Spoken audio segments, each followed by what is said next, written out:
Kehadiran klub Bali United di Pulau Bali ternyata tidak hanya membuat kebanggaan bagi para pecinta sepak bola di Bali.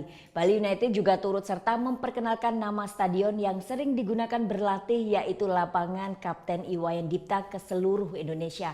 Namun tidak banyak yang tahu siapakah Kapten Iwayan Dipta. Nah, selengkapnya dalam Bali Story berikut ini.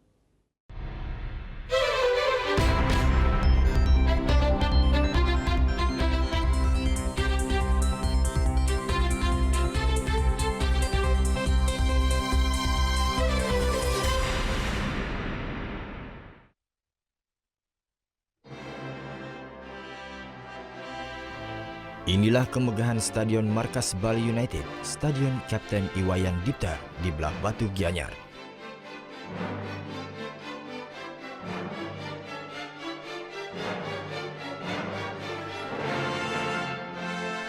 Stadion berkapasitas 40.000 penonton ini menjadi kebanggaan Pulau Dewata.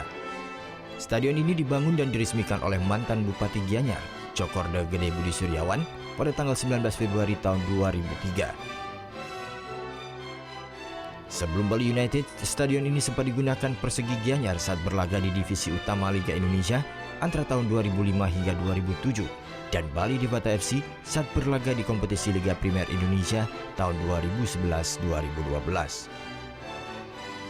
Stadion Kapten Iwayan Dipta mulai dikenal pecinta sepak bola tanah air setelah digunakan sebagai markas Bali United.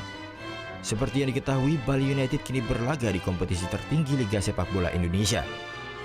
Stadion ini juga sering digunakan menggelar berbagai turnamen sepak bola di Indonesia seperti Piala Presiden dan Piala Jenderal Sudirman. Siapakah Kapten Iwayan Dipta? Tidak banyak catatan sejarah tentang sosok Kapten Iwayan Dipta.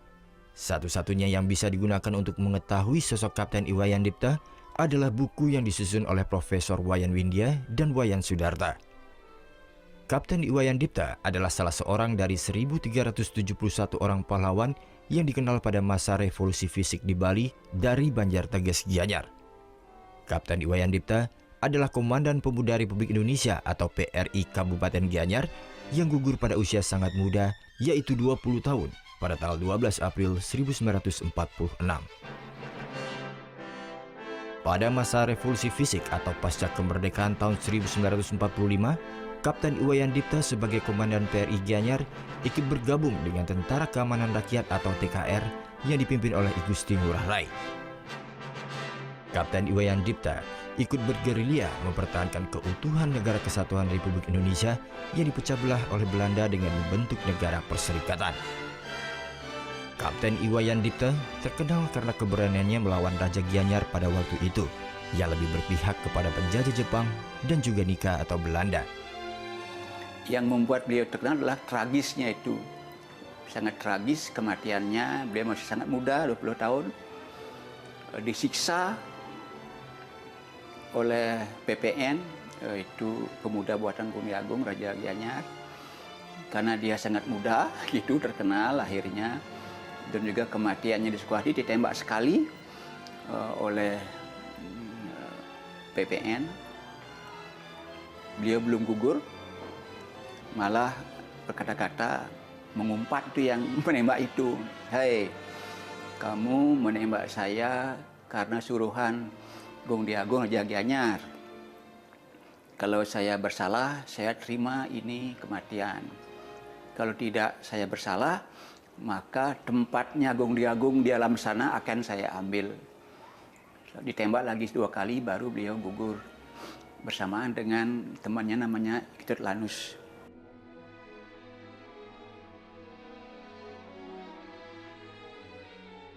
Untuk mengenang peristiwa gugurnya Kapten Iwayan Dipta, dibangun tugu peringatan, walaupun kondisinya kini cukup memprihatinkan.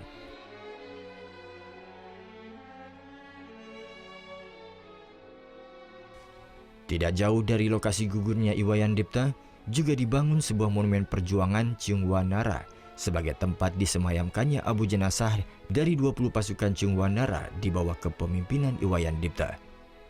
Mantan Bupati Gianyar, Cokorda Gede Budi Suryawan yang juga anak pejuang, kemudian memberi nama stadion yang dibangun masa pemerintahannya dengan nama Kapten Iwayan Dipta. Dengan memberi nama Stadion Kapten Iwayan Dipta, Diharapkan para pemain klub yang bermarkas di stadion tersebut bisa memiliki semangat perjuangan yang sama.